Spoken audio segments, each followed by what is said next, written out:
For a soulless mankind, it profits now the knell of the death bell. For it means that if our planet can take in new energy, and if the electromagnetic field or frequency barrier can be altered so that higher frequencies can come in, and that pineal gland kicks in, then you will be once again in tune with your planet. And mankind, having no soul, having only the ability to report to the Lord God Master, will go crazy and begin to dysfunction and do crazy things. Human, who is part of both, will begin to question and try to follow its higher source, and the whole thing will lead to tremendous wars or tremendous conflagrations. The war will last no time if the sons of God can awaken to who they are. Because once they get in tune with the planetary head, the planet will do whatever they as a unit ask for. That is what some of the Yoruba people understood, what the magicians understand, and in a small way try once more to get in frequency with the slower heavens just above where they live, or on their continent, or the elemental kingdom can obey. It was meant that the sons of God, being of the seed of angels, didn't have to even do that. They could summon, they could call forth, they could put aside. But before any of that could be done, they had to first come into the consciousness and frequency of who they were. Again, I kind of repeat what I said when I was here before. This summer, you will hear, and starting this summer, probably for the next 3 years, about the sunspot activity being on the increase. You'll begin to hear more again about solar activity, prominences, all types of energy from the sun that will be very harmful. You'll hear about ultraviolet light burning tissue and melanomas and carcinomas affecting the blood and the skin of people on earth. For the sons of God who have an active pineal, that will be a day of blessing, for it will not affect you. You will not be burned, you will simply darken, and the melanin growing, it's almost like a vicious cycle to make you more and more powerful. As they get cancers of the skin and glands, you will get glands beginning to awaken and throwing out the frequencies that are not good and reconnecting the DNA molecules that were separated. For at one time we had 12 strands of DNA, now we have 2. How could we function as an advanced God or being when we don't even have the right hookup? We can't go to 220. We've got to stay at 110, 120. That will activate the glands to begin to work on the molecules of the cells, and the cell's DNA will begin to unite. What they call junk DNA is not junk DNA. It is where it all got blasted apart, and now, like an amoeba, it will be coming together again, and each cell in your body, blueprint, will begin to vibrate faster as you become once what you were, the true sons of the gods.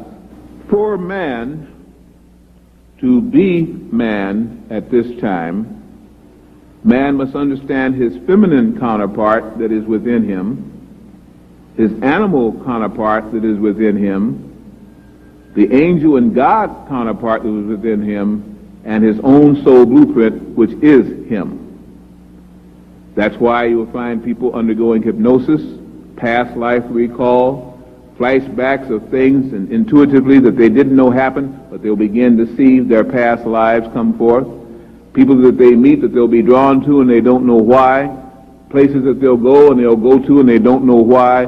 But each time you'll find that there's a benefit that comes when you follow that mind, because it will be something of an experience that will help to reawaken you. You must remember who you were.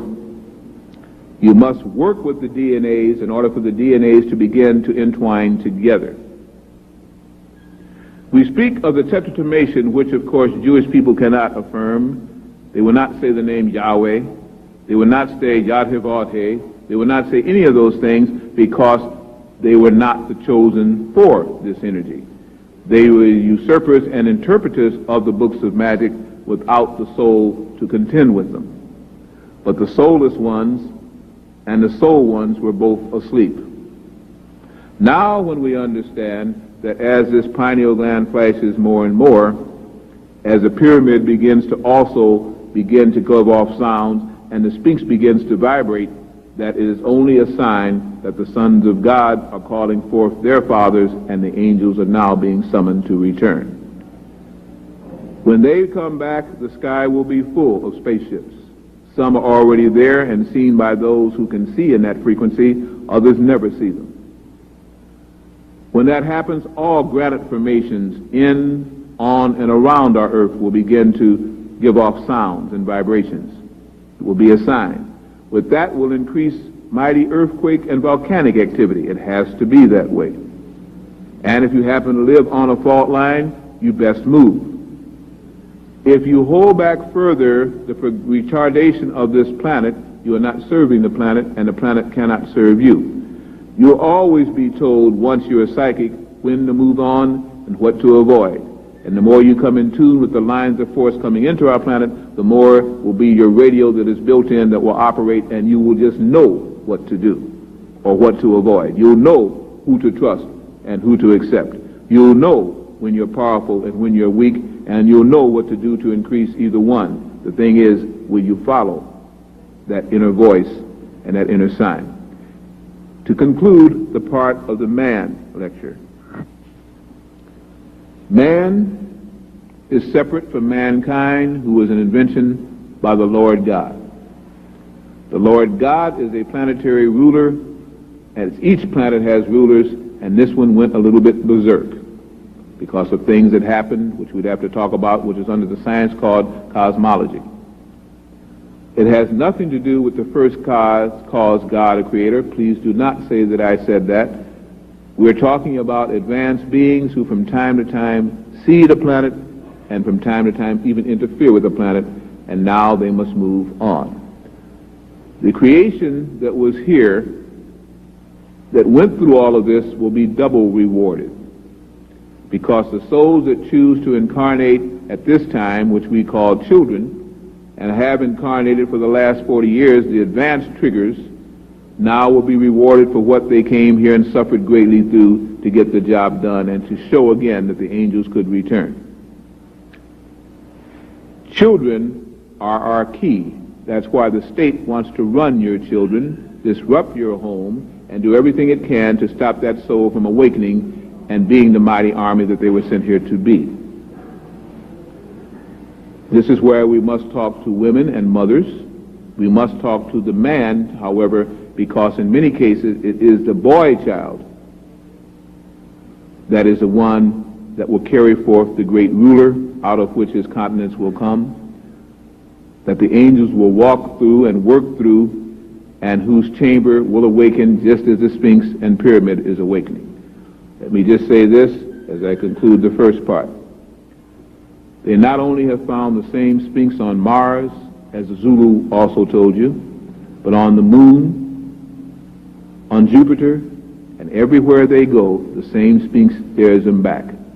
The sons of God did not just come to the earth.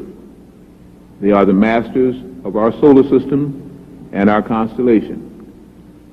Just as in Star Wars there was wars between the good and bad, there was a war here on earth. They hid that book from the Bible, the Wars of the Lords. They hid all of the things that would let you begin to understand that you were different from the other races of earth, and earth was your home, not theirs. But now that you can come into consciousness, you won't have to worry about getting out in the street with AKAs, going out in the street and shooting them up. You can carry more power that will stop any bullets from being fired. You can cause earthquakes to happen or not. You can cause fire to actually come from the sky. And I'm not trying to compliment you, because misuse it will burn you up too. It's just a simpler way of understanding. As you're beginning to come into your own, certain conditions are necessary.